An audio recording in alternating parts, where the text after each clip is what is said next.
Au nom d'Allah, le tout miséricordieux, le très miséricordieux. Ô vous qui avez cru, ne prenez pas pour alliés mon ennemi et le vôtre, leur offrant l'amitié, alors qu'ils ont nié ce qui vous est parvenu de la vérité. Ils expulsent le messager, et vous-même parce que vous croyez en Allah votre Seigneur. Si vous êtes sortis pour lutter dans mon chemin et pour rechercher mon agrément, leur témoignerez-vous secrètement de l'amitié, alors que je connais parfaitement ce que vous cachez et ce que vous divulguez? Et quiconque d'entre vous le fait, s'égare de la droiture du sentier.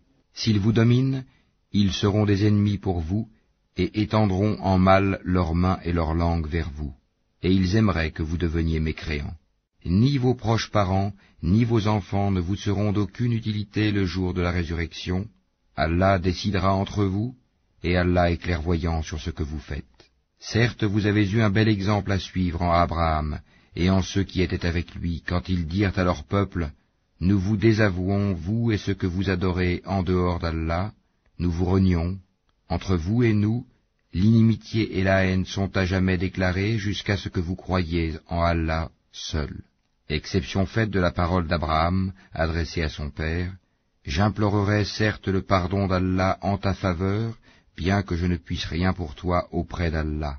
Seigneur, c'est en toi que nous mettons notre confiance, et à toi nous revenons, repentants, et vers toi est le devenir. Seigneur, ne fais pas de nous un sujet de tentation pour ceux qui ont mécru, et pardonne-nous, Seigneur, car c'est toi le puissant, le sage. Vous avez certes eu en eux un bel exemple à suivre pour celui qui espère en Allah et en le jour dernier. Mais quiconque se détourne, alors Allah se suffit à lui-même et est digne de louange. Il se peut qu'Allah établisse de l'amitié entre vous et ceux d'entre eux dont vous avez été les ennemis. Et Allah est omnipotent, et Allah est pardonneur et très miséricordieux. Allah ne vous défend pas d'être bienfaisant et équitable envers ceux qui ne vous ont pas combattu pour la religion et ne vous ont pas chassé de vos demeures, car Allah aime les équitables.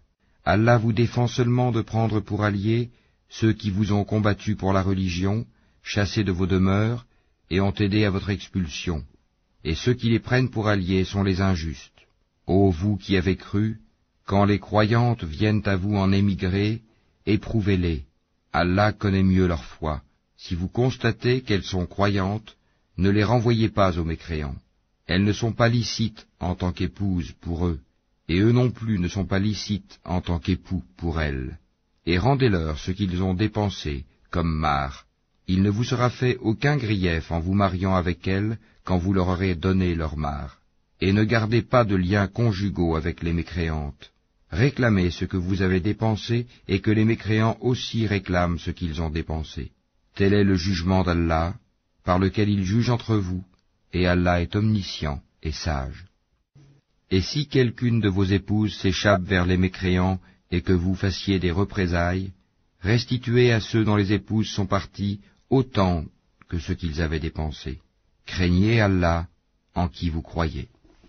Ô prophète, quand les croyantes viennent te prêter serment d'allégeance et en jurent qu'elles n'associeront rien à Allah, qu'elles ne voleront pas, qu'elles ne se livreront pas à l'adultère, qu'elles ne tueront pas leurs propres enfants, qu'elles ne commettront aucune infamie, ni avec leurs mains ni avec leurs pieds, et qu'elles ne désobéiront pas en ce qui est convenable, alors reçois leur serment d'allégeance et implore d'Allah le pardon pour elles. Allah est certes pardonneur et très miséricordieux. Ô vous qui avez cru, ne prenez pas pour alliés des gens contre lesquels Allah est courroucé et qui désespèrent de l'au-delà, tout comme les mécréants désespèrent des gens des tombeaux.